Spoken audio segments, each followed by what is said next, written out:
कर्म भूभृताम् व्यासारं विश्वतत्त्वानां वन्दे सद्गुणलब्धये वन्दे सद्गुणलब्धये।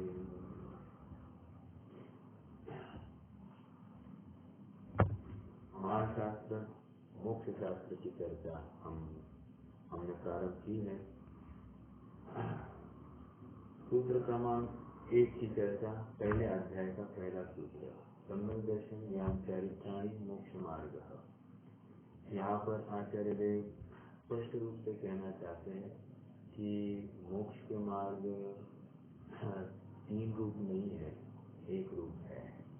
और ये समझकर यहाँ पर एक बात फलित हो रही है कि तीनों की एकता, जहाँ भी मोक्ष मार्ग चालू होगा वहाँ पर तीनों होंगे ही होंगे। अब प्रश्न ये खड़ा हो रहा है कि शास्त्रों में ही तो बात आई है कि पहले श्रद्धान को यथार्थ करो, फिर तुम चारित्र को अंगीकार करना, ये बात आती है। तो उसका क्या अर्थ समझा जाए? तो उसका अर्थ इतना ही है कि जहाँ पर श्रद्धान को यथार्थ करो और फिर चारित्र को अंगीकार करो, या ज्ञान को यथार्थ करो फिर चारित्र अंगीकार होता है, उसका अर्थ यही है कि तुम चारित्र की पूर्ण चारित्र जहाँ पर होता है वो 7वें गुणस्थान से उसकी बात करते हैं, ठीक है।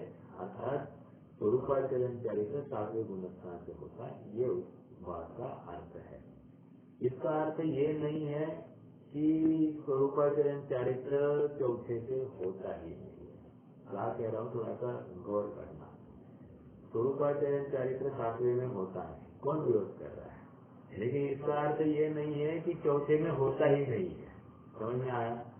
इसका मात्र 7वें में होता है ये कहकर प्रचुरता से 7वें में होता है, इतनी सी बात है, ठीक है। मैं 2 अपेक्षाओं से इस बिंदु को उठाऊंगा कि जिनवानी में कथन आता है कि जैसे ज्ञान होता है इमीडिएटली त्याग हो जाता है, ज्ञानम प्रत्यक्षानि, है ना, इमीडिएटली। और वो ज्ञान ही ज्ञान नहीं है, भास्कर भी गाथा समय था, उसकी टीका में कहा वो ज्ञान ही ज्ञान नहीं है जो आश्रयों से निवृत्त हुआ नहीं। आश्रयों से निवृत्त हुआ मतलब कि चारित्र से दूर हुआ कि नहीं हुआ? तो स्पष्ट बात वहाँ पर आ रही है कि उस ज्ञान को हम सम्यक ज्ञान कहते नहीं जो आश्रयों से निवृत्त नहीं है। निष्कर्ष इतना है कि 2 शैलियों से निरूपण चल रहा है।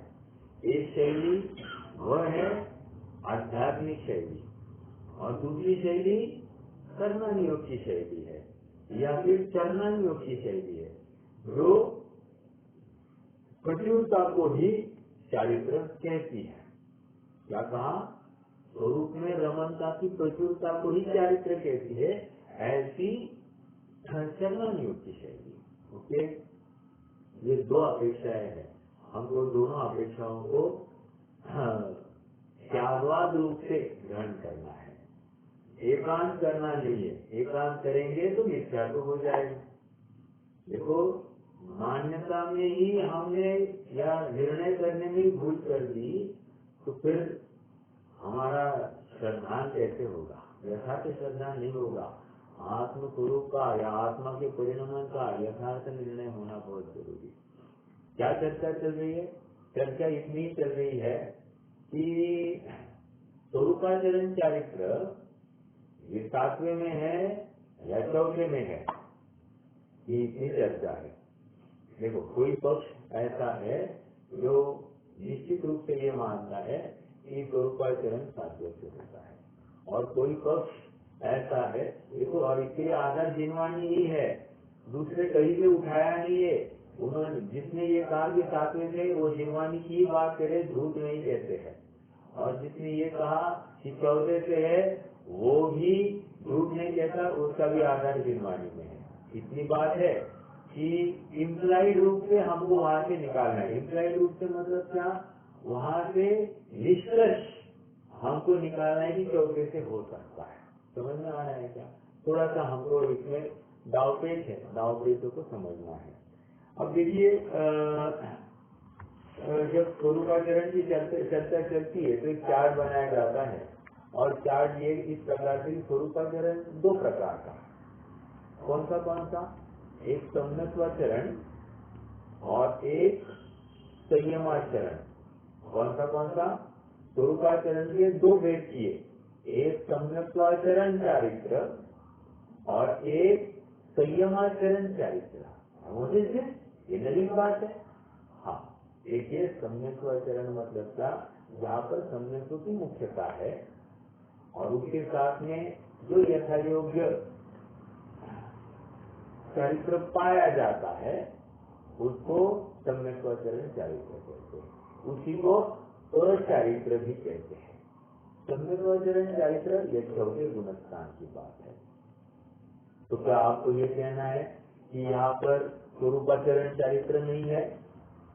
ये हम नहीं कह रहे हैं, क्योंकि हम चार्ट बना ही रहे हैं, ऊपर ही लिख दिया स्वरूपाचरण चारित्र, इसके दो भेद, सम्यक्त्वाचरण और संयमाचरण। समझ में आ रहा है क्या? स्वरूपाचरण के ही दो भेद किए हैं। अब जो इस चार्ट को नहीं समझता है तो फिर तकलीफ होने वाली है। ठीक है, स्वरूपाचरण चारित्र के दो भेद, सम्यक्त्वाचरण और संयमाचरण। अब संयमाचरण के भी दो भेद करना। क्या कह रहा हूँ, चार्ट आप बना रहे होंगे, ज्ञान में बनाइए। अगर लिखने के लिए पेन पेंसिल नहीं होगी कोई बात नहीं, लेकिन ज्ञान में तो बनाते रहना। उपयोग चार्ट। संयमाचरण के दो भेद कौन से? देश संयमाचरण और सकल संयमाचरण। ये सब किसमें जा रहे हैं? स्वरूपाचरण चारित्र में जा रहे हैं। समझ में आ रहा है क्या? निष्कर्ष, स्वरूपाचरण के तीन भेद हो रहे हैं, एक सम्यक्त्वाचरण, एक देश संयमाचरण और एक सकल संयमाचरण। समझ में आया? ये तीन भेद हमारे ज्ञान में होने चाहिए। अब देखिए, जो सकल संयमाचरण है ना, वो साक्षात मोक्ष मार्ग है। फिर से, जो सकल संयमाचरण चारित्र है वो साक्षात मोक्ष मार्ग है। अरे रोम रोम चीख कर बोल रहा है, बोलने की बात नहीं है, वो पूरा सर्वांग से वो झलक रहा है मोक्ष मार्ग। समझ में आ रहा है? और जो चौथे में जो चारित्र कहा जा रहा है वो परंपरा से मोक्ष मार्ग कहा जा रहा है। क्या कहा? परंपरा से मोक्ष मार्ग कहा जा रहा है। और सातवें में कहा जा रहा है वो साक्षात मोक्ष मार्ग कहा जा रहा है। ये इतनी बात है ना। तो ये एक विचारणीय बिंदु कि कथन कैसे आता है और हम उसको क्या लें। अब मैं और आधार दूंगा। देखो, राजवाड़ी क्या कहा? देश संयमाचरण, सकल संयमाचरण को साक्षात बोला और चौथे को परंपरा से। तो देश संयमाचरण को क्या है? हाँ, देश संयमाचरण भी परंपरा से ही गई है, लेकिन हाँ व्रत दिखाई देते हैं, लेकिन हमको अभी भी मोक्ष मार्ग वहां पर नहीं, हम गारंटी नहीं कर सकते। इसलिए हाँ, एक 8 मूल गुणधारी मिथ्या दृष्टि जी, एक चतुर्थ गुणस्थानवर्ती जी और एक पंचम गुणस्थानवर्ती जी, इनमें कुछ भी भेद नहीं किया जा सकता। बाहर से देखकर आप कुछ भी बोल नहीं सकते कि क्या है, ये सचमुच है क्या नहीं है। नहीं, आपको कदाचित लगेगा पंचम गुणस्थान वाला ज्यादा राजदेश वाला है, और ऐसे लग सकता है कि मिथ्या दृष्टि जो प्रथम गुणस्थान वाला है वो बंद कर चाहिए। ऐसा बिल्कुल बाहर से हमको दिखाई दे सकता है। समझ में आ रहा है क्या? ऐसे दिखाई दे सकता है कि किसी के अनुकंपा विशेष दिखाई देती है मिथ्या दो गुणस्थान वाला, और पंचम गुणस्थान वाला आपको नहीं दिखाई देगा। तो इससे वो मिथ्या दृष्टि हुआ, ये कहा बात है, और ये सम्य दृष्टि हुआ, ये कहा बात है। इतनी बात है, इसको भी परंपरा मोक्ष मार्ग में ही दिया जाएगा। ठीक है, राइट, पांचवा गुणस्थान, करेक्ट। हाँ जी, अब थोड़ा सा मैं क्या कह रहा था, हाँ आकलन स्वामी का उदाहरण दे रहा था। आकलन स्वामी ने एक उदाहरण दिया राजवार्तिक में।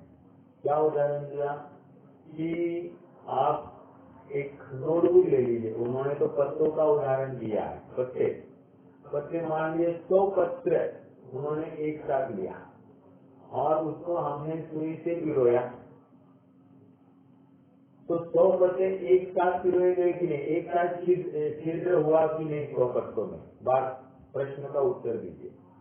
एक साथ हुआ या युगपत हुआ या उसमें समय भेद है? बोलिए।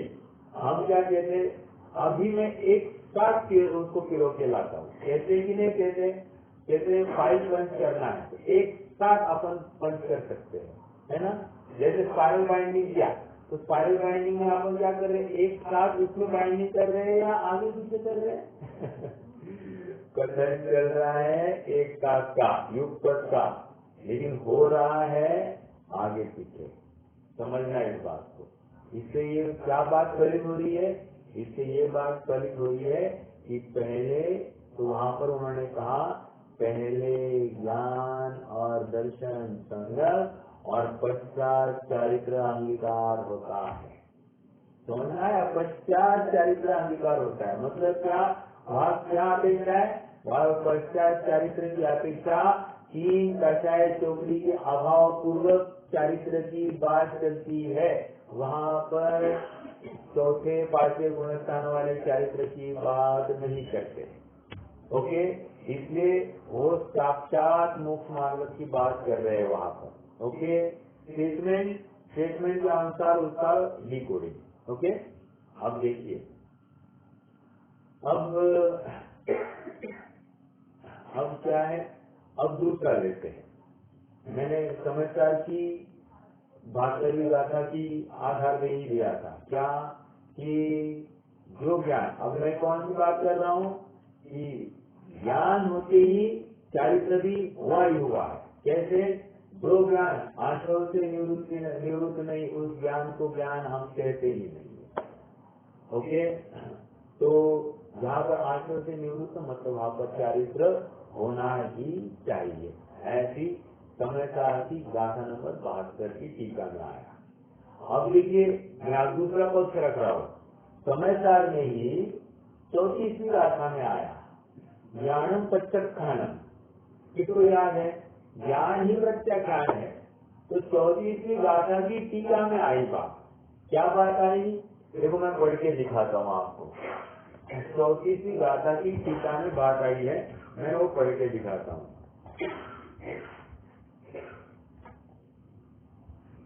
देखो, एक ही लाइन पढ़ूंगा।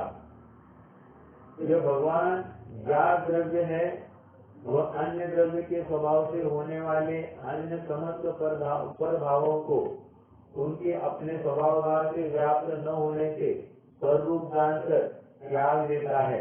इसलिए अब नोट दिस, इसलिए जो पहले जानता है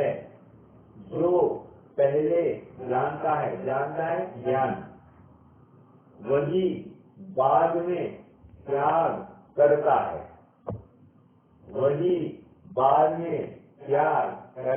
चौथी गाथा में के बाद इमीडिएटली एक कलश आया है। कलश में धोबी का उदाहरण दिया है। धोबी के उदाहरण में क्या है वहाँ तो सबको मालूम है, मैं वो दोहराऊंगा नहीं, लेकिन इस स्टेटमेंट को आपको डिकोड करना है। बोलिए, ये क्या कह रहे हैं? इसका अर्थ क्या निकलेगा? जो पहले जानता है वही बाद में त्याग करता है। इसका क्या अर्थ होगा?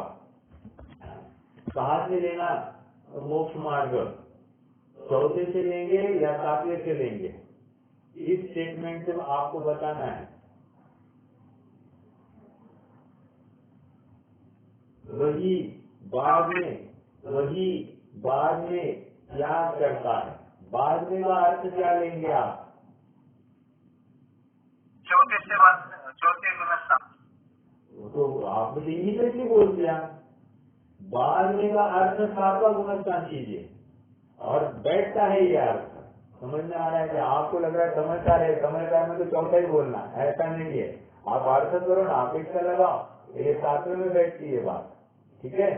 हाँ, लगाना चाहो तो सातवें चौथे में भी हो सकता है, लेकिन ये बात पहली वो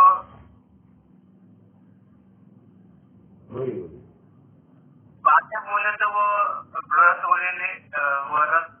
लेके फिर बाद में वो त्याग एंगल से बोल रहा है, तो वो कहाँ होगा?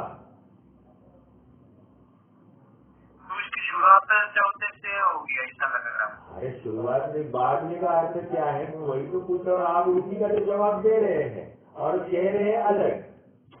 आप कह रहे व्रत आदि नहीं है, तो व्रत आदि चौथे में है क्या? नहीं है, व्रत आदि कहाँ है? सातवें में है। तो होगा नहीं सातवें में चारित्र, और सातवें में मोक्ष मार्ग हुआ कि नहीं हुआ? हुआ है, मानो ना, क्या प्रॉब्लम है? समझ में आ रहा क्या?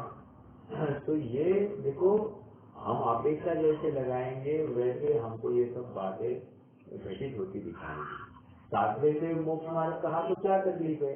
वहाँ 3 कटाई चौकी के अभाव पूर्वक मोक्ष मार्ग है, और चौथे से मोक्ष मार्ग कहा तो क्या तकलीफ है? 1 कटाई चौकड़ी के अभाव में मोक्ष मार्ग है, तो है ना, विरोध नहीं है। हमको हम त्यागवादी, हम यथार्थ अपेक्षा लगाएंगे। कोई कुछ भी कहो, हाँ ठीक है, कुछ भी कहो, हमको कोई तकलीफ नहीं, हम अपेक्षा लगाकर उसका अर्थ ले लेंगे, ठीक है। तो देखो समझदार बाद में का अर्थ ऐसा होगा तो ये बात फलित होती है, ठीक है।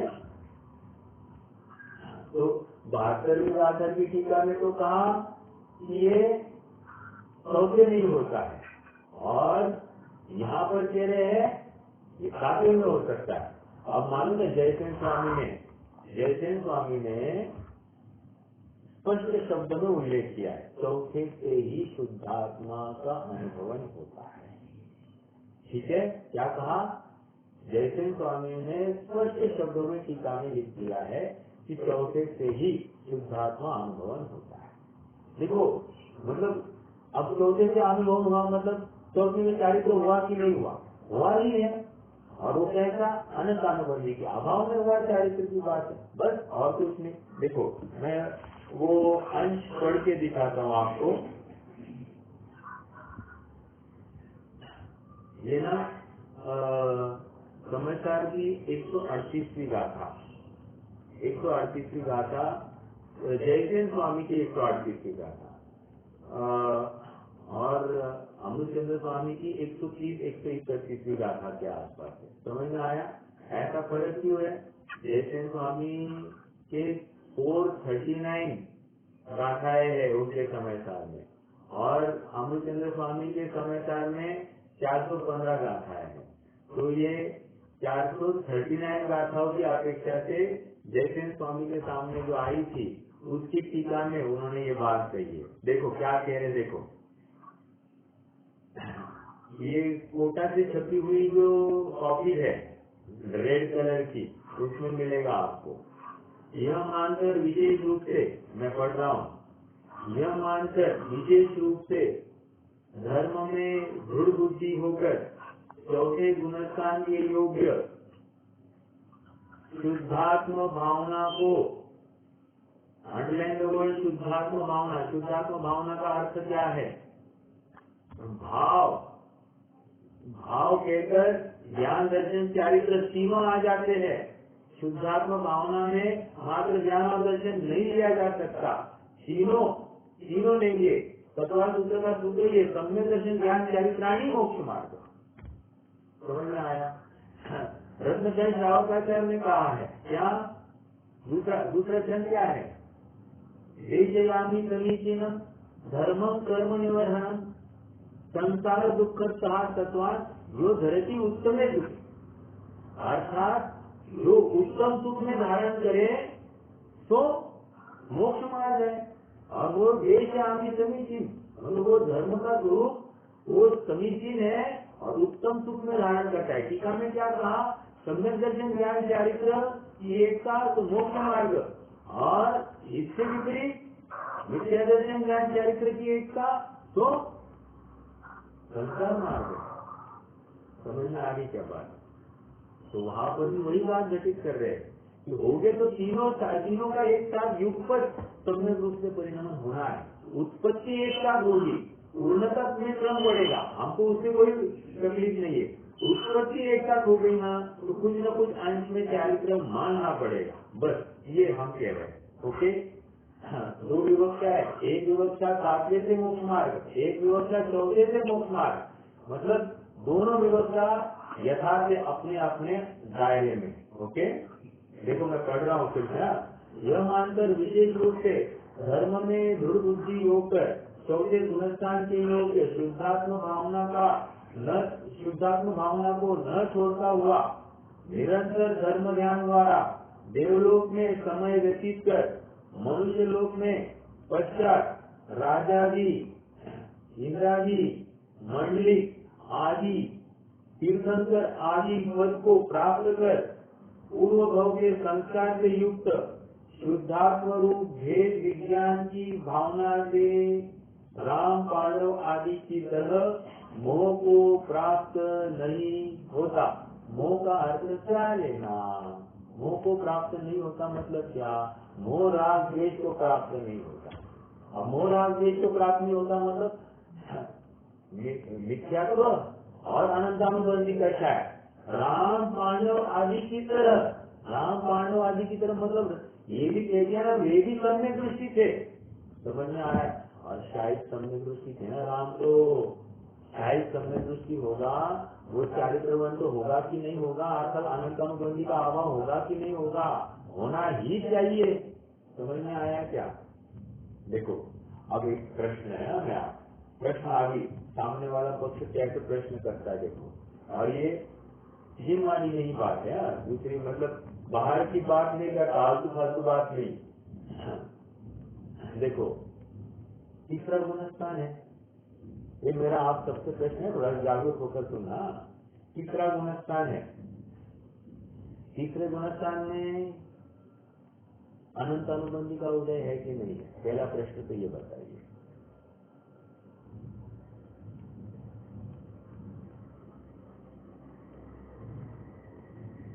बोलिए, तीसरे गुणस्थान में उदय का आएगा ये तो बताइए ना। किसका? प्रकृति का उदय होता है, अनंतानुबंधी का उदय दूसरे में। और कोई बोलेगा?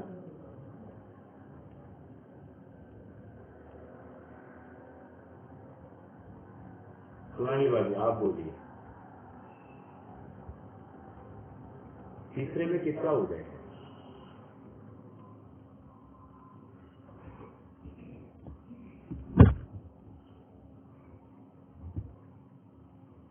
अनंतानुबंधी का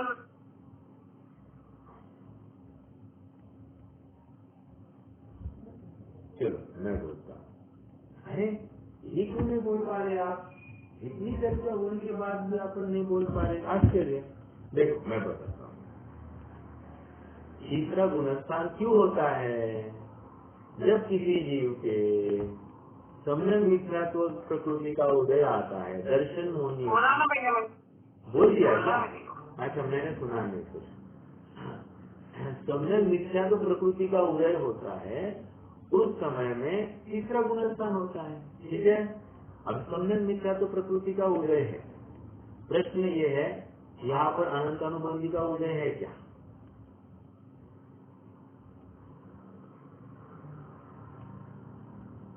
नहीं भैया, अनंतानुबंधी का उदय नहीं है, दूसरे में होता है। हाँ, तो तीसरे में नहीं है, तो प्रश्न फिर अभी देखो तर्क देखिए, तो यहाँ पर चारित्र है कि नहीं है? बोलो अब। अनंतानुबंधी का उदय नहीं है, राइट? तो चारित्र है कि नहीं बताइए? क्यों? तर्क क्यों? क्या है तर्क बोलता हूँ मैं। चौथे में क्या है? अनंतानुबंधी का उदय है क्या? नहीं है। तो वहां पर आप क्या कह रहे हो? सम्यक्त्व चरण चारित्र कह रहे हो, तो तीसरे में क्या कहोगे? तीसरे में भी कहोगे क्या सम्यक्त्व चरण चारित्र? अरे वो अनंतानुबंधी का उदय नहीं है ना, मानना पड़ेगा आपको।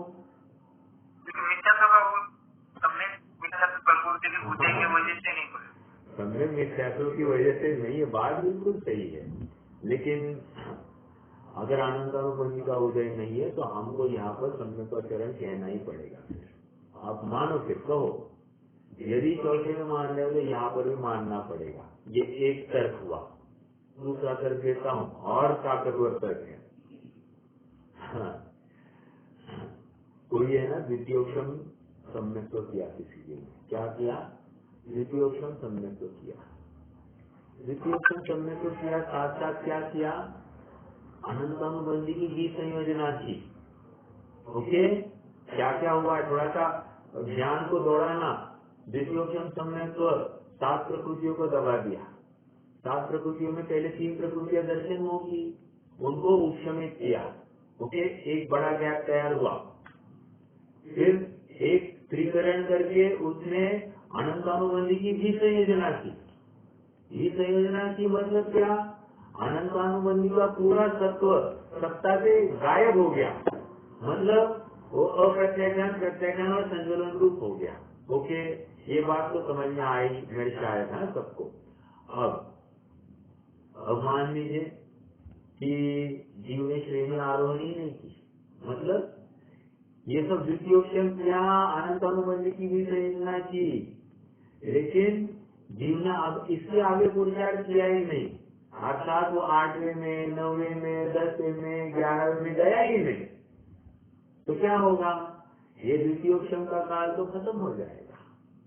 समझ में आ रहा है, द्वितीयोक्षम का काल खत्म हो जाएगा और जीव अब मान लीजिए एकदम से इसका द्वितीयोक्षम का काल खत्म हुआ और मिथ्यात्व प्रकृति का उदय आया।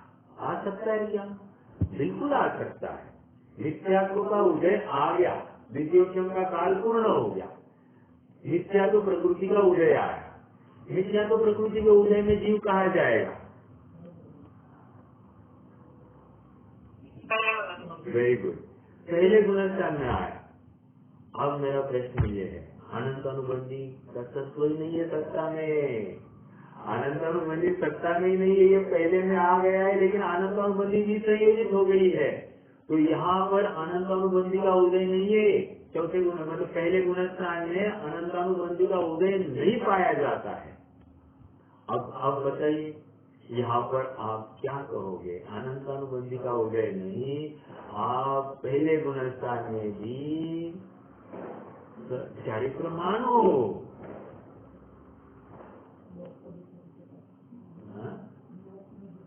जैसे कुछ होता है नहीं।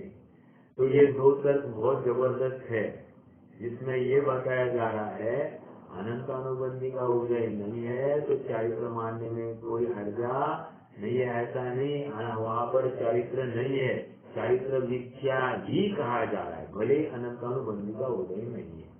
क्यों कह रहे, अनंतानुबंधी यह सम्यक्त्व का अनुकरण करती हुई प्रकृति है, वो द्विस्वभावी है।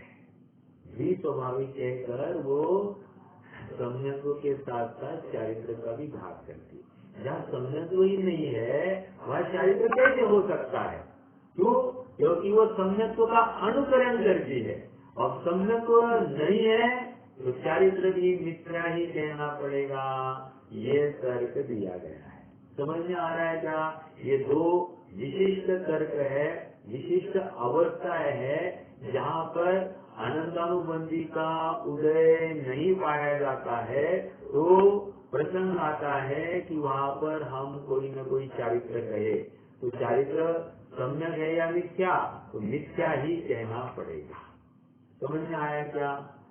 दो तर्क क्यों बोला वो समझा नहीं क्या चारित्र ऐसा क्यों, क्या वो सम्यक तो कहाँ है, सम्यक तो प्रकृति वहाँ में चारित्र ऐसा बोला है, किसने, नहीं है ना। अच्छा, मैंने दोनों तर्क जो दिए हैं, अनंतानुबंधी का उदय नहीं है, और फिर वहाँ पर आप क्या कहोगे, ये तर्क क्यों दिया जा रहा है क्योंकि चौथे में भी तो अनंत अनुबंधी का उदय नहीं है, इसलिए हमको चारित्र मानने को क्या अपराध है? कोई अपराध नहीं। तो फिर तीसरे में और पहले में मानने को क्या अपराध है? कोई अपराध नहीं। ऐसा सामने वाला तर्क देगा तो उसका उत्तर इतना ही है। हाँ, तीसरे में श्रद्धा पूरी तरह से मिथ्या नहीं है, तो हाँ, फिर उसको लेकिन पूरी तरह सम्यक भी नहीं है ना, पूरी तरह सम्यक भी नहीं है।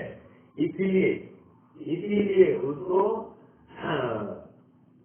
अनंतानुबंधी सम्यक का, वो श्रद्धा यथार्थ श्रद्धा का अनुकरण करता है, आदि आधुनिक श्रद्धा का अनुकरण नहीं करेगा। आदि आधुनिक उसको मिथ्या में डाल दिया है। समझ में आ रहा है क्या? तो इतनी सी बात है। ओके, हाँ, मात्र आप श्रद्धा को देखो। हाँ, थोड़ी श्रद्धा सच्चे देव शास्त्र गुरु का अहम, थोड़ी श्रद्धा स्व में अहम करती हुई और थोड़ी श्रद्धा पर में अहम करती हुई, ऐसी विचित्र अवस्था है।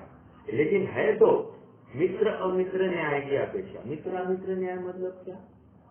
मित्र अमित्र न्याय, थोड़ी उदाहरण क्या दिया है मित्र अमित्र न्याय का?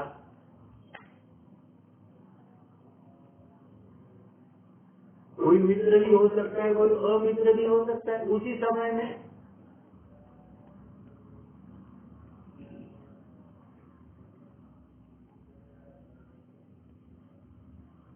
देखो उदाहरण क्या कहा, का उदाहरण दही गुड़ में दही गुड़ का उदाहरण नहीं है। मित्र अमित्र का अर्थ मैं समझाता हूँ। देखो, कोई दो दोस्त है, मित्र हो गए, राइट? दोस्त है मतलब मित्र है। अब वो एक दूसरे के साथ में चेस खेल रहे हैं। अब चेस खेल रहे हैं तो क्या है, मित्र है या अमित्र है? खेल रहे हैं तो वो क्या विचार कर रहा है, मैं इसके राजा को कैसे ट्रैप करूं, और वो क्या विचार कर रहा है, मैं इसके राजा को कैसे, तो अमित्र है। तो खेलते समय मित्रपना है कि नहीं है? अमित्रपना है, लेकिन धारणा में मित्रपना बैठा है कि नहीं? बैठा है। तो ऐसा मित्र अमित्र न्याय है। तो वहाँ पर जिस प्रकार एक समय में दो अवस्थाएं स्वीकार है हमको, उसी प्रकार यहाँ पर सम्यक और मिथ्यात्व, ये एक ही समय में जीव के ऐसे दो परिणाम पाए जा सकते, मतलब श्रद्धा में ही दो परिणाम ऐसे पाए जा सकते। युग पर वो एक ही परिणाम है, कुछ अहम करता हुआ और कुछ पर में अहम करता हुआ, ऐसा ही है ये परिणाम। ठीक है, चलो निष्कर्ष अपन थोड़ा सा फैल गए थे। मुझे तो इतना ही कहना है कि स्वरूपाचरण चारित्र ये चौथे में क्यों कह रहे हैं? इसलिए कह रहे हैं क्योंकि वहाँ पर श्रद्धा सम्यक है, इसीलिए उस अनंतानु और अनंतानुबंधी का अभाव भी दिखाई दे रहा है, इसलिए हम वहाँ पर स्वरूपाचरण चारित्र मानेंगे। लेकिन तीसरे में वहाँ पर श्रद्धा सम्यक मिथ्या है और चारित्र का उदय, अनंतानुबंधी का उदय नहीं है, फिर भी वो श्रद्धा को यथार्थता नहीं है, इसलिए वो अनंतानुबंधी का उदय नहीं होते हुए भी वहाँ पर चारित्र मिथ्या ही कहा है। याद रखना इस बात को कि वहाँ पर चारित्र मिथ्या है और पहले गुणस्थान में यहाँ पर अनंतानुबंधी की का संयोजन ही हुआ नहीं है। वो बहुत अल्प समय है, लेकिन है ना थोड़े समय के लिए। वो अल्प समय में अनंतानुबंधी का संयोजन होने के लिए थोड़ा समय लगता है। वो उतने समय के लिए अनंत मिथ्यात्व का उदय और अनंतानुबंधी का अनुदय ऐसा होते हुए भी उस चारित्र को मिथ्या ही कहा जाएगा। समझ में आया? वहाँ पर भले अनंतानुबंधी का उदय नहीं है। ठीक है, ये दो अर्थ अपन की क्या चर्चा कर रहे हैं? वैसे चर्चा अपन ये कर रहे हैं कि सम्यक दर्शन ज्ञान चारित्राणी मोक्ष मार्ग, तो चारित्र चौथे गुणस्थान में है या नहीं, इसकी चर्चा चल रही है। अर्थात चारित्र कहाँ से? तो चौथे गुणस्थान से। ये बात अपन घटित कर रहे हैं और सातवें गुणस्थान की भी अपेक्षा अपन देख रहे हैं कि सातवें गुणस्थान में कहना अर्थात तीन कक्षाएं चौकड़ी के अभाव में चारित्र कहना। और चौथे गुणस्थान में जो कथन चलता है वो अध्यात्म की मुख्यता से चलता है, और सातवें गुणस्थान में जो कथन चलता है वो चरणानुयोग की मुख्यता से या कर्णानुयोग की मुख्यता से। तीन का चाहे चौकड़ी की अभाव की अपेक्षा चल रहा है तो कर्णानुयोग की मुख्यता से चलता है। तो हमको दोनों अपेक्षाएं हमारे ज्ञान में यथार्थ रूप से होनी चाहिए, कुछ गड़बड़ नहीं करना। ओके, मैं समझता हूँ कि अपन ने इसके ऊपर काफी चर्चा की है और आप सबको भाव भी समझ में आया होगा। जो जो तर्क किए जाते हैं इसके संबंध में ये भी हमको क्लियर हो गए होंगे। कोई शंका होगी तो अभी भी आप रख सकते हैं। हाँ, द्वितीयोपम सम्यक तो चौथे से भी हो सकता है और विशेष रूप से सातवें से होता है। द्वितीयोपम सम्यक तो चौथे से होता है, ऐसा धवला में कथन आ गया है।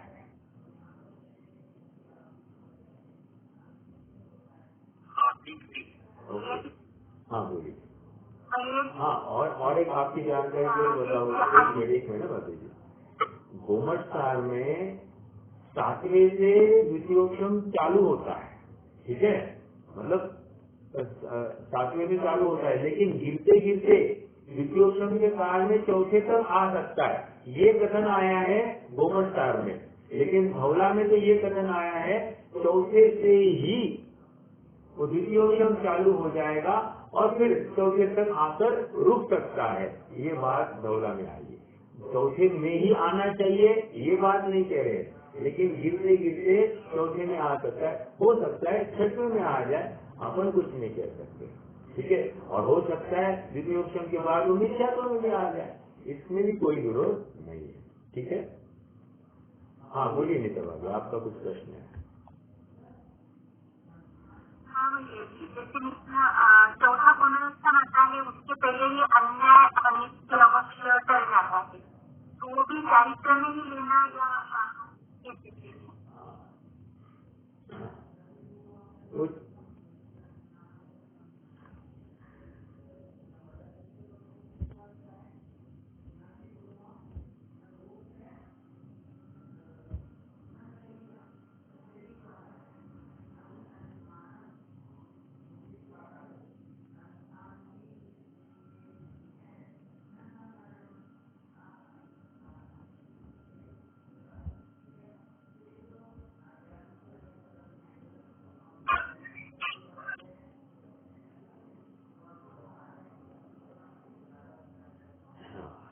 देखिए, आपका प्रश्न है कि जो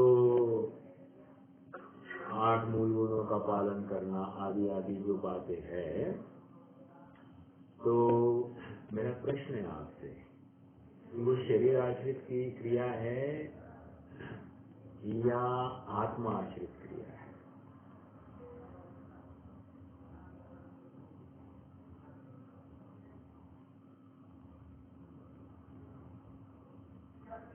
पहले तो भाव आएंगे फिर वो शरीर आश्रित क्रिया होगी।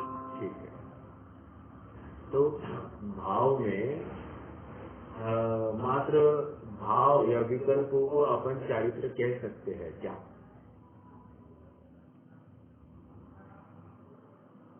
चारित्र की स्वरूपे चरणम चारित्र, चारित्र की परिभाषा इतनी कि स्वरूपे चरणम, स्वरूप में रमणता तो चारित्र है। प्रश्न ये है कि स्वरूप में रमणता है या नहीं। यदि नहीं है तो उसको अपन चारित्र नहीं कहते हैं, उसको मात्र और मात्र शुभ भाव कहते हैं, मंद राग कहेंगे, उसको अपन चारित्र नहीं कहेंगे। चारित्र ओनली एंड ओनली वहाँ पर कोई न कोई कषाय चोकड़ी का अभाव दिखाई देना चाहिए, तभी ही उसको चारित्र कहेंगे, ठीक है। हाँ, ये जो है इसको व्यवहार में देखा देखी देखकर अपन कहते हैं कि भाई बहुत व्रती जीव है, त्यागी जीव है, ऐसा व्यवहार में कहा जाता है। लेकिन कर्णानुयोग की परिपाटी में वहाँ पर कितनी कषाय चोकड़ी का अभाव हुआ है उसी अपेक्षा उसको चारित्र कहा जाएगा। ठीक है, तो इस न्याय से व्यवहार की बात अलग पड़ती है और कर्णानियों की निश्चयात्मक बात अलग पड़ती है। समझ में आ रहा है? हाँ बोलिए। चतुर्थ गुणस्थान में दुर्योक्षम किस लिए होगा ऐसे? जैसे सातवें में कैसे श्रेणी आरम्भ करनी है तो राइट। तो अब देखिए, चौथे गुणस्थान में द्वितीयोक्षम होने की मैं पूरी रूपरेखा खड़ी करता हूँ। किसको होगा चौथे गुणस्थान में द्वितीयोक्षम? पहले ये आप मुझे बताइए, ये कौन सा, मैं ऑप्शन देता हूँ, ये गृहस्थ है या मुनि अवस्था वाला जीव होगा? बस ये पक्की कर दीजिए बात। पहले मुनि अवस्था ये होनी चाहिए, मुनि अवस्था का जीव चौथे गुणस्थान में है, ये बात पक्की कर दीजिए। अर्थात बाहर में नग्नता है, 28 मूल गुणों का पालन हो रहा है, ये विचार नहीं शब्द यूज कर रहा हूँ, 28 मूल गुणों का पालन हो रहा है बुद्धिपूर्वक। ठीक है, मेरे विचार कहने में क्या है, छठा सातवां गुणस्थान ही आ जाएगा, लेकिन नहीं ना, चौथा गुणस्थान। इसका मतलब क्या, अभी भी देखो, अब यहाँ पर चारित्र देखो, चारित्र कहना कि नहीं कहना, तो कह रहे हैं अभी अप्रत्यक्ष अनावरण का उदय पाया जा रहा है, इसके प्रत्यक्ष अनावरण का उदय पाया जा रहा है, संतुलन का भी उदय पाया जा रहा है, और ये नग्न अवस्था में स्थिर जीव है। अब ऐसा जीव है, ऐसे जीव को अब क्या करेगा, ये बैठा सामयिक में चौथे गुणस्थान वाला हो गया। चौथे गुणस्थान मतलब प्रथमोक्षम कर दिया, प्रथमोक्षम के बाद में शायद क्षमिक हो गया, शायद क्षमिक सम्यक दृष्टि हो गया, अर्थात सम्यक तो प्रकृति का उदय पाया जा रहा है ना, तो तभी तो द्वितीयोक्षम करेगा, सम्यक तो प्रकृति का उदय है, तो सम्यक तो प्रकृति को अब दबाना है, इसको दबाएगा तो क्या करना पड़ेगा, इसको द्वितीयोक्षम करना पड़ेगा। अब याद रखना, सम्यक तो प्रकृति के साथ साथ इसको और क्या क्या करना है, अप्रत्यक्ष अनावरण को भी दबाना है, प्रत्यक्ष अनावरण को भी दबाना है, एक समय में करना है, एक समय मतलब एक साथ करना है। और डायरेक्टली क्या होगा, डायरेक्ट वहाँ पर अप्रत्यक्ष अनावरण प्रत्यक्ष अनावरण ये हो गए, स्टार्ट यहाँ पर हो गया था और इमीडिएटली ये द्वितीयोक्षम में आएगा। द्वितीयोक्षम का कहने का प्रयोजन इतना ही है कि अप्रत्यक्ष अनावरण और प्रत्यक्ष अनावरण को उदय के अयोग्य कर दिया, अर्थात उनको भी दबा दिया। ठीक है, तो ये एक साथ इमीडिएटली उसका सातवां गुणस्थान होगा। देखो उसने प्रक्रिया चौथे में की, इसलिए वो वहाँ पर द्वितीयोक्षम चौथे से कह रहे हैं, ये थोड़ा सा समझना। जो वहाँ पे सम्यक नहीं रहा वो, तो उसको चौथे में क्यों बोला जाएगा? फिर से बोलिए। सातवें से चौथे में आया ना वो, आप जैसा बोल रहे। मैं कह ही नहीं रहा हूँ सातवें से चौथे में आया, मैं ये कह रहा हूँ कि कोई जीव पहले से नग्न अवस्था द्रव्यलिंगी था, ओके, द्रव्यलिंगी था तो कौन सा गुणस्थान था, पहला गुणस्थान था, राइट। बाहर में क्या थी, नग्न अवस्था थी, राइट। 28 मूल गुणों का पालन हो रहा था, दिखाई तो दे रहा था। अब थोड़ा सा आगे चलिए, अब ऐसे जीव ने महापुरुषार्थ करके इसने पंचलब्धि पूर्वक प्रथमोक्षम सम्यक को प्रकट किया, प्रथमोक्षम सम्यक को प्रकट करके प्रथमोक्षम का काल पूर्ण होने के बाद में शायद क्षमिक सम्यक दृष्टि हुआ, यहाँ तक कोई प्रॉब्लम नहीं, यह अधिक चौथे गुणस्थानवर्ती बना रहा। अब क्या हो गया, इस जीव को आत्मस्वरूप का विशेष अहोभाव आने लग गया, जो अभी रस चखा था उसका उसे बार बार चखने जैसा आनंद भाव होने लग गया, तलब लग गई उसको। तो इसने क्या किया, फिर से पुरुषार्थ चालू किया, और पुरुषार्थ चालू किया तो ऐसा पुरुषार्थ हुआ कि इसने द्वितीयोक्षम किया, अर्थात जो सम्यक तो प्रकृति थी उदय में उसको दबाया, एक किया। दूसरा क्या किया, अनंतानुबंधी को दबाया, दो हो गए, बस हो गया द्वितीयोक्षम के अनंतानुबंधी का इस योजना की, ये हो गया तो अपने आप द्वितीयोक्षम सम्यक तो हो गया, उपशम करना था। उपशम क्या करना था? ये दर्शन मोह की 3 प्रकृतियां और अनंतानुबंधी की विसंयोजना, इतना हो गया तो द्वितीयोक्षम के योग्य परिणाम हो गया। अब चारित्र में क्या होना है वो आगे चारित्र में देख लेंगे, लेकिन यहाँ चौथे में ही वहाँ पर उस जीव का द्वितीयोक्षम हो जाता है।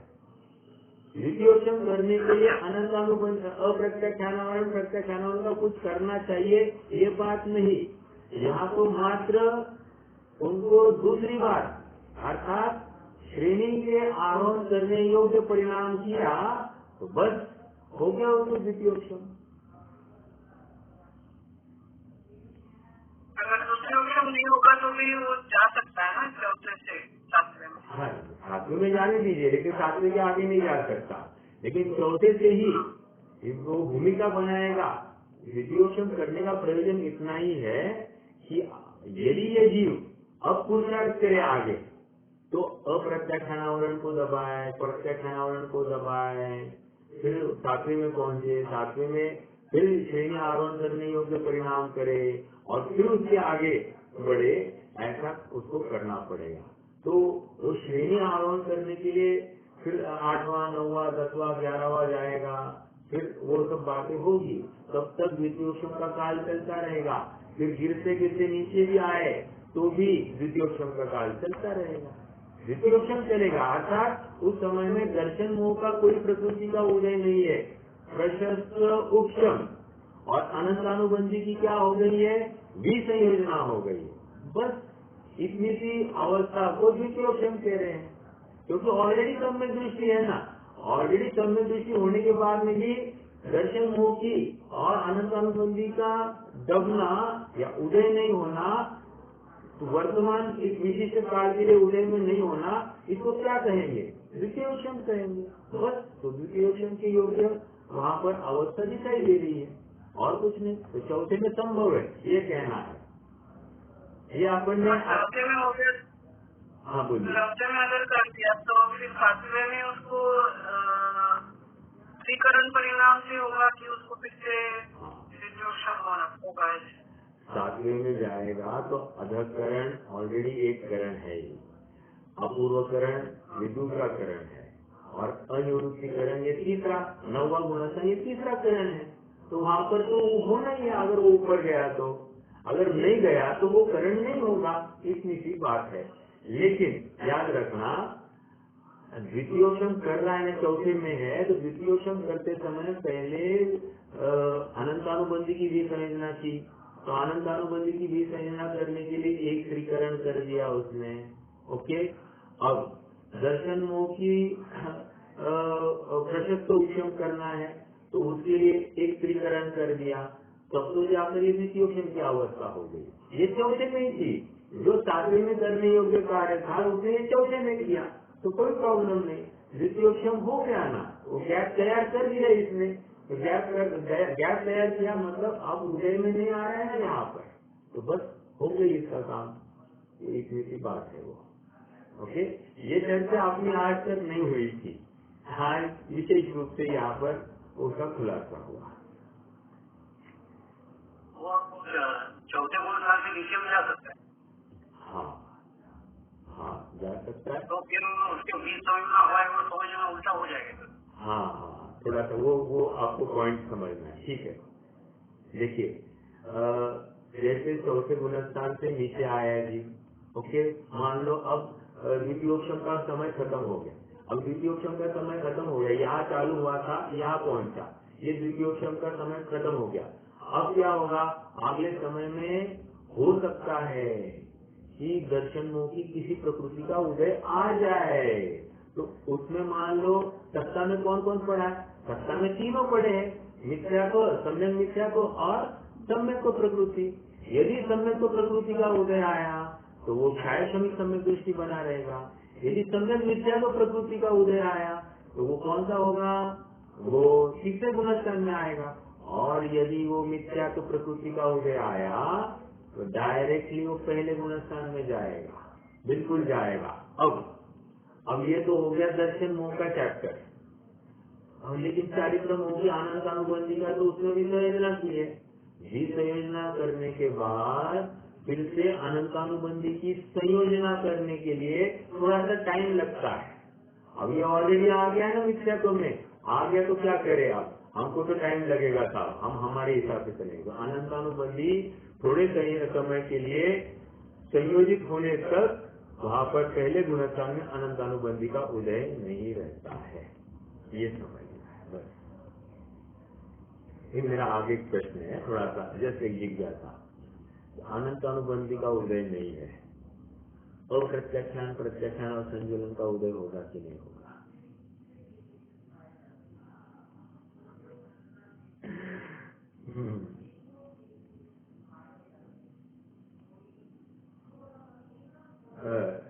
आपको समझ में आ रहा है यह प्रश्न? पहले तो आपके प्रश्न का मैंने जवाब दिया, क्या अनंतानुबंधी का उदय पहले गुणस्थान में नहीं होगा, अर्थात विसंयोजित होने तक अनंतानुबंधी उदय में नहीं है। ओके, ये बात तो पक्की है। अर्थात मान लो एक 10 सेकेंड के लिए अनंतानुबंधी का उदय नहीं है, एग्जाम्पल दे रहा हूँ, इतना बड़ा काल नहीं रहता है, लेकिन एग्जाम्पल के लिए 10 सेकेंड के लिए मिथ्यात्व का उदय चल रहा है, लेकिन अनंतानुबंधी को विसंयोजित होने के लिए जितना टाइम लगा है 10 सेकेंड का, तो 10 सेकेंड के लिए अनंतानुबंधी उदय में नहीं है। तो उस समय में मेरा ये प्रश्न है अभी कि अप्रत्याख्यान प्रत्याख्यान संयोजन इनका उदय है कि नहीं है?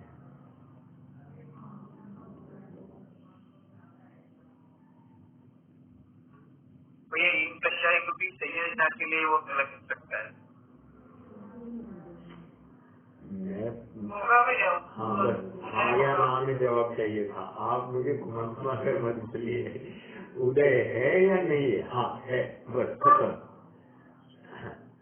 प्रत्याख्यान प्रत्याख्यान संयोजन तो ऑलरेडी है ना, वो तो स्वमुख से उदय में हम अनंतानुबंधी की भी संयोजना कराए हैं। इसका मतलब अप्रत्याख्यान प्रत्याख्यान और संयोजन को रोका है, किसने रोका है? उनका तो अपना अपना उदय चल रहा है। समझ में आ रहा है क्या? तो ये बात चल रही है बिल्कुल सही। ओके, हाँ प्रश्न है क्या किसी को? नहीं है, चलो बंद नहीं किया। हाँ बोलिए।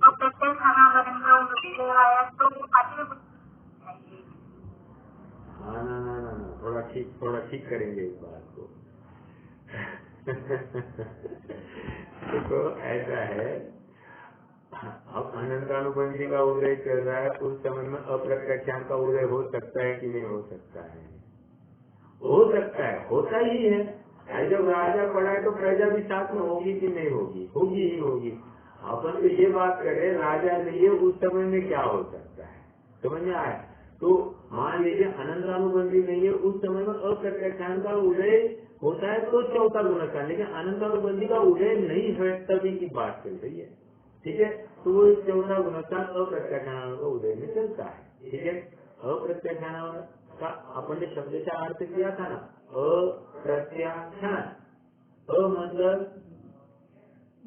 मतलब किंचित, वेरी गुड, किंचित त्याग नहीं कर पाता।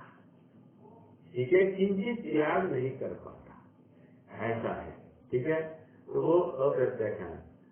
निष्कर्ष इतना ही है कि अप्रत्याख्यान का उदय मात्र पाठ्य में चौथे में रहता है, ये बात निकाल लीजिए।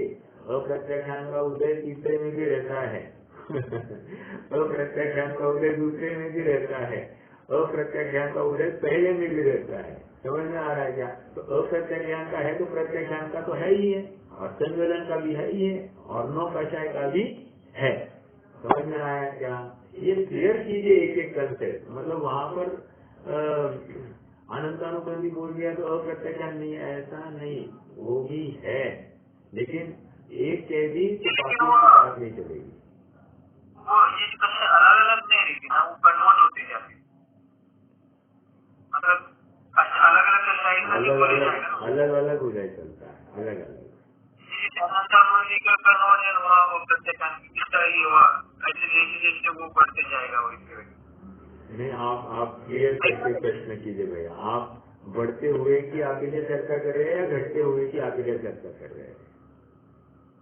अगर बढ़ती हुई अपन बोलते हैं ना, हाँ तो अनंत बंदी हुई थे डॉक्टर सेम वो अप्रत्यक्ष है। ठीक है। हाँ, तो वो आगे बढ़ते बढ़ते तो वो सेम रहती, हाँ उससे अलग अलग स्थिति रहती ना। मैं आपका प्रश्न थोड़ा सा अच्छे से फॉर्मेट करके बोलता हूँ।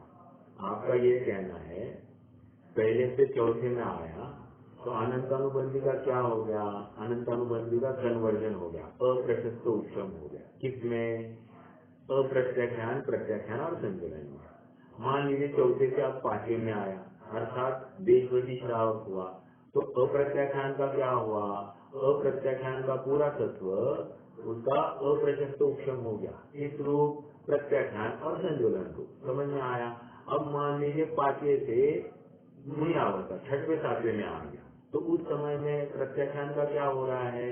उसका अब अप्रशस्त उपशम हो गया। किस रूप? संचलन रूप कन्वर्ट हो गया। ओके, संचलन रूप होकर उदय में आ रहा है। तो ये इस प्रकार चल रहा है। तो ठीक है ना, ये हो गया। अब प्रश्न क्या है आपका? नहीं, आप अलग अलग पुलिस में थोड़ा कंफ्यूज होगा कि वो अलग अलग दे रही। हाँ, तो अभी अनंतानुबंधी का उदय चल रहा है, तो उस समय अप्रत्याख्यान का उदय है कि नहीं है? हाँ, उसका भी उदय है। हाँ, और प्रत्याख्यान का उदय है कि नहीं है? नहीं, लेकिन वो जब निकट कर्म जब ऐसा अगर बोले गया तो एक ही रहता ऐसा नहीं ना भैया, फिर 28 कर्म प्रकृतियां काय को बनाइए, एक ही मनाते ना। फिर चारित्रमों की कितनी प्रकृतियां हैं मुझे बताइए आप। चारित्रमों की कितनी प्रकृतियां हैं? 25 है ना, बराबर। 25 में से 9 कक्षाएं चली गई, कितनी बची? 16 बची कि नहीं? 16 में 4 कक्षाएं चौकड़ियां है कि नहीं है? अनंतानुबंधी क्रोध माया लोग, तो याद रखना, मात्र अपन अनंतानुबंधी बोल रहे हैं, लेकिन अनंतानुबंधी क्रोध का भी उदय, मान का भी उदय, माया का भी उदय, लोभ का भी उदय, ये चारों का उदय, प्लस अप्रत्याख्यान क्रोध मान माया लोभ का उदय, प्लस प्रत्याख्यान आवरण क्रोध मान माया लोभ का उदय, प्लस संचलन क्रोध मान माया लोभ का उदय, प्लस 9 कषाय में जो एक समय में उदय में आने योग्य होगी तो होगी। जैसे त्रिवेद, पुरुष वेद और नपुंसक वेद में एक ही का उदय होगा, या फिर हास्य रचि में से एक का उदय होगा, वैसे आलस से लगा लीजिए। लेकिन है ना, सबका उदय चलता है ना, समझ में आ रहा है क्या? सबका उदय आएगा।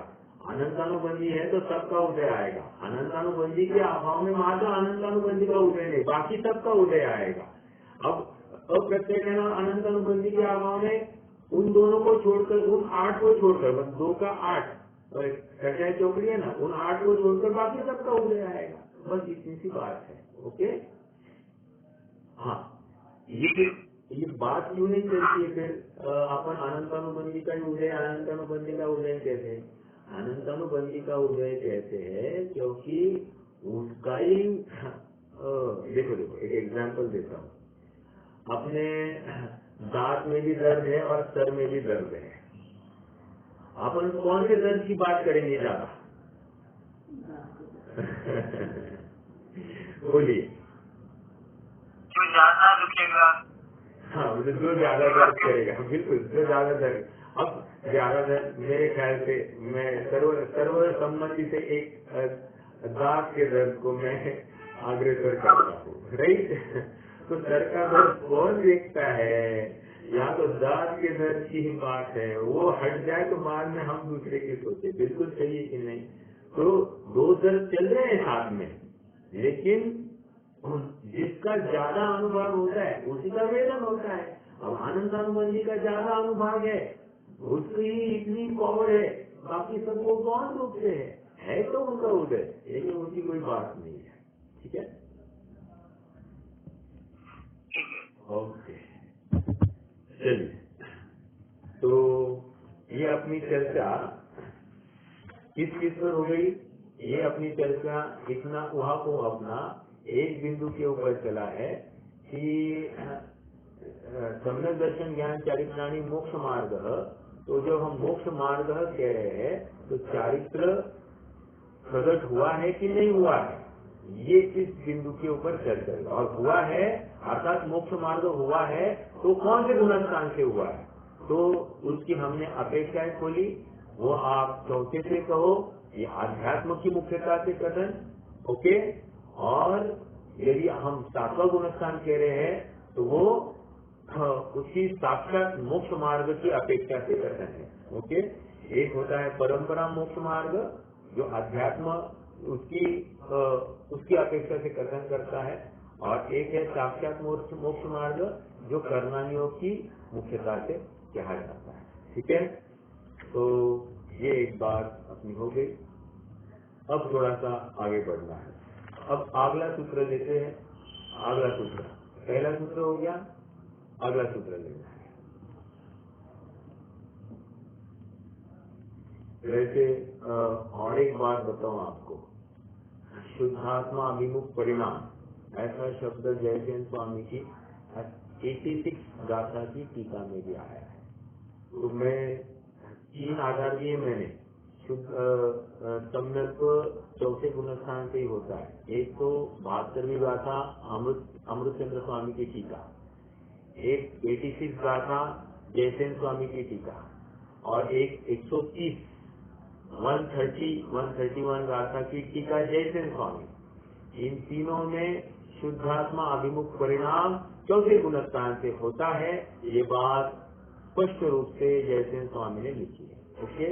तो कृपया उसका पढ़े और नक्की करे कि मोक्ष मार्ग चौथे से कहा गया तो कोई प्रॉब्लम नहीं, मोक्ष मार्ग 7वें से कहा गया तो भी कोई प्रॉब्लम नहीं।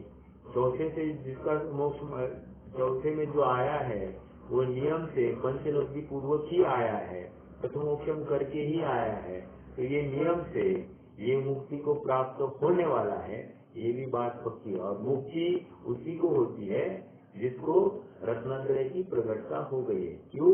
हमने कल देखा था मोक्ष का नियामक कारण कौन, तो मोक्ष का नियामक कारण रत्नत्रय। समझ में आ रहा है? रत्नत्रय की पूर्णता ही मोक्ष का कारण है, ठीक है। एक प्रश्न था, बोलिए। उत्तर बाद में दिया तो चलेगा कि वो परंपरा से जो मोक्ष मार्ग है ना, उसका मुझे पूछना था कि किसी ग्रंथ में शुभ भाव या जो करते हैं या प्रवचन चाहिए नहीं आया है तो उसको ही परंपरा से बोलेगा, लेकिन यहाँ पे चौथे पांचवें गुणस्थान को परंपरा से बोला है, लेकिन चौथा पांचवें गुणस्थान तो पक्का मोक्ष में ही जाने वाला है, फिर भी उसको परंपरा की बोला है ऐसा।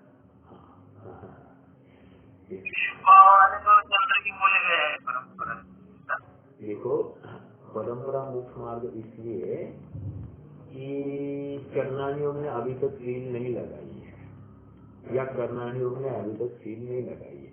सील की अपेक्षा से मुख्य रूप से कर्णानियों की, क्योंकि नग्नता में अपने को साक्षात मोक्ष सबका त्याग दिखाई दिया है, और वहाँ पर उसकी संसार की असारता की एक सील लग गई है उस जीव के। लेकिन चौथे गुणस्थान में, पांचवें गुणस्थान में अभी भी गृहस्थी में है, तो गृहस्थी की अपेक्षा से हम कैसे कह सकते हैं घर में बैठा है और ये सबका त्यागी है, घर में बैठा है सबका त्यागी है, तो वहाँ पर ये निर्णय करने के लिए थोड़ा सा तकलीफ हो जाती है। लेकिन जिसका सब कुछ त्याग हो गया है उसके बारे में निर्णय करने के लिए हमको किंचित भी अवसर नहीं लगता है, फटाफट हम बोल देते हाँ भाई ये तो मोक्ष मार्ग भी है, बिल्कुल। लेकिन ऐसा हम गृहस्थ जीव के बारे में नहीं कहते। क्यों? गृहस्थ बाल बच्चों के साथ रहता है, स्त्री पुत्र आदि के साथ रहता है, सबकी व्यवस्था करता है, शादी ब्याह आदि तक करता है, और फिर युद्ध आदि भी खेलता है। तो ये इतने सब कार्य करते हुए उनको हम कैसे कह सकते हैं कि ये मोक्ष मार्गी है ना? तो नहीं कहा जाता है। और जैसे ही उसने सब कुछ त्याग कर दिया, ये वन की तरफ गया, तो हम फटाफट बोल देते हाँ ये मोक्ष मार्ग है। तो ये मोक्ष मार्ग वही, मतलब वो कहते हैं ना कि सर पर चढ़ के बोलने वाली होनी चाहिए। मतलब वो जादू तो वो है जो सर पे चढ़ के बोले। मतलब हर एक अपनी क्रिया, अपना रोल उसका प्रतिपादक होना चाहिए। जरूर नहीं हम ऐसा ही लेबल लगा कर चले, मैं सम्यक दृष्टि हूँ या मैं मुनि अवस्था में हूँ, ऐसा लेबल की जरूरत नहीं। हमारा चर्या, हमारा जीवन ये सब कुछ बोल देता है। इसलिए कैसे थे मुनिराज, तो उन्होंने कहा अवाक विसर्गम वपुषाम निरूपयन्ति। अवाक विसर्गम मतलब बिना कुछ बोले हुए, अवाक विसर्गम एक शब्द का बखान न होते हुए भी वपुषाम निरूपयन्ति। वपु मतलब शरीर का पूर्जा रोम उनका मोक्ष मार्ग बोल रहा था, और वे तो बोल नहीं रहे और शरीर बोल रहा, यह ऐसी बात है। तो इसलिए सातवें से साक्षात मोक्ष मार्ग और चौथे में परंपरा मोक्ष मार्ग। इसे पृष्ठ क्रमांक 314 पर प्रश्न ही किया, ऐसा मोक्ष मार्ग प्रकाशक में ऐसा मोक्ष मार्ग कौन सी गुणवत्ता में चालू होता है? तो वहां पर उन्होंने स्पष्ट शब्द लिखा, परंपरा मोक्ष मार्ग चौथे से, साक्षात मोक्ष मार्ग सातवें। ऐसा स्पष्ट शब्द में बोल दिया। निष्कर्ष इतना है, और आगे चलकर भी बोल रहे हैं मोक्ष मार्ग उसका होगा। मोक्ष मार्ग उसका होगा मतलब अब नहीं है क्या, अब परंपरा से है और आगे साक्षात रूप से होगा। मतलब जब सारा दिखाई देगा। देखो हम कहते हैं ना कि हमारे लड़के का इस लड़की के साथ में शादी करने का चल रहा है ना, सगाई भी हो गई है सगाई होने के बाद भी हम क्या कह रहे हैं, हम अभी तक लड़की सरनेम क्या लगा रही है, अभी तक मायके पक्ष का ही सरनेम लगा रही है। तो क्या कहा जाएगा कि जब वो यहाँ पर 7 फेरे मार के यहाँ पर आएगी और इस घर रूप परिणमित होगी, तो बस कहा जाएगा कि ये साक्षात मोक्ष मतलब इस घर की हो गई। अब वो परंपरा से इस घर की है, परंपरा से इस घर की है, साक्षात इस घर की अभी भी नहीं है। समझ में आया? ये थोड़ा सा स्थूल उदाहरण दे दिया। तो शुभ जो बोल रहा है वो तो परंपरा से भी नहीं है। हाँ, शुभ भाव सम्यक के साथ शुभ भाव उसको परंपरा से कहते हैं। देखो कल आपने चर्चा रही थी ना, सम्यक भी देवायु का कारण है।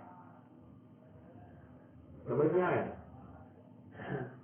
सम्यक भी देवायु का कारण है। तो वो वहां पर क्या है, सम्यक तो थोड़ी देवायु का कारण है, सम्यक के साथ में जो शुभ भाव है वो देवायु का कारण है।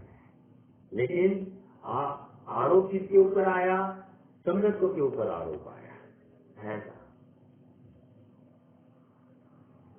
ठीक है। ओके, और कोई प्रश्न? ठीक है, अपन आपने जो अवलंब, हाँ बोलिए। आपने जो अवलंब किया था तो बच्चे वाला, तो वो कैसे बिठाना उसका समझा नहीं। हाँ देखिए, अखिल स्वामी ने कहा कि आप मैं अपनी अभी उनकी भाषा को अपनी आज की भाषा में कन्वर्ट करता हूँ। एक 100 पेजेस का बुक लेना, ओके, उसकी आपने को बाइंडिंग करनी है।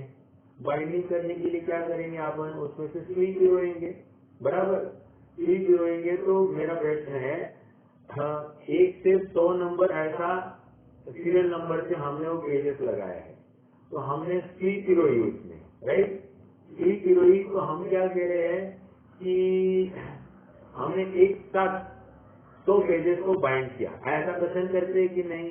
कथन करते हैं।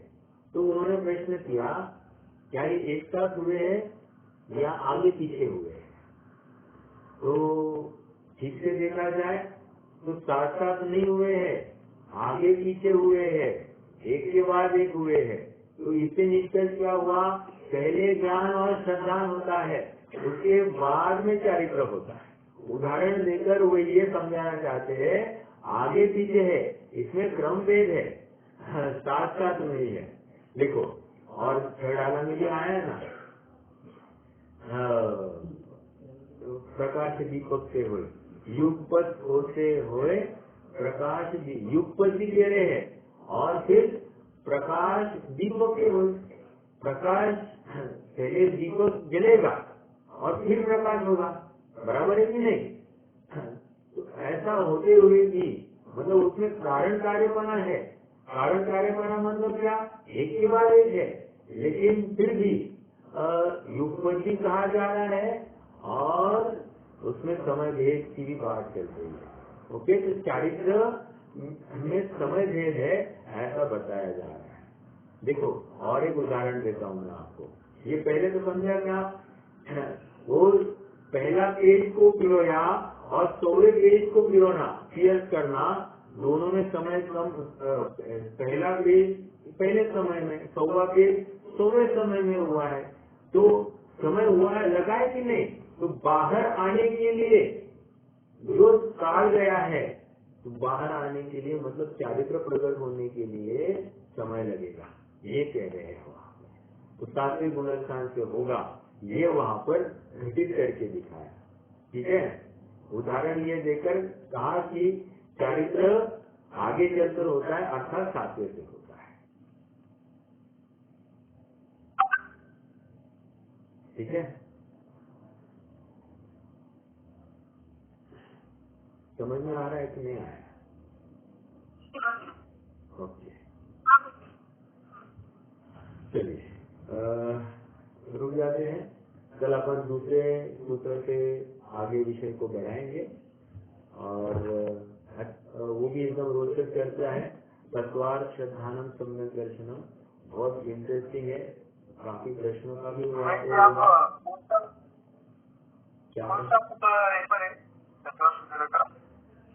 तत्वार्थ सूत्र का तत्वार्थ सार, इस बुक को अपन रेफर कर रहे हैं। कुछ सचिन जी के प्रवचनों को भी मैं रेफर कर रहा हूँ, और साथ साथ में तालिका को भी मैं देख रहा हूँ। ठीक है, और समय पड़ने पर सर्वार्थ सिद्धि को भी देख लेते हैं। सर्वार्थ सार में डिटेल्स में दिया है क्या, जैसे तालिका में है? हाँ, ये तत्वार्थ सार में हर प्रश्न के ऊपर प्रश्न, मतलब हर बिंदु को उठाया गया है। राजवार्षिक को भी उसने दिया है, सर्वार्थ सिद्धि के भी विषय को लिया। क्या कहा? मतलब काम मिलेगी अभी ये?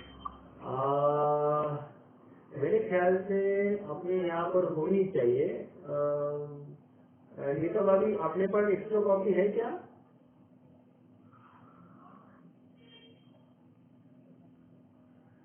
एक्चुअली ये ना प्रकाश जी छाबड़ा है ना, आपको तालिका वाली चाहिए? Tattvartha, I am very sorry, Tattvartha की कॉपी कल्पना बहन जी के पास मिलेगी। तो तत्वार्थ वहाँ पर उनके पास मिल सकती है, कल्पना बहन जी के पास। उन्होंने इसका हिंदी अनुवाद किया है। चेतन दास जी की वो गुंजारी भाषा की टीका है, उसको उन्होंने हिंदी में अनुवाद किया है। अच्छा, ठीक है, ओके। निज निधि निज में बसाई अनंत उपकार, इसके लिए जिन वाणी माँ को वंदना शतबार, इसके लिए जिन वाणी माँ को वंदना शतबार।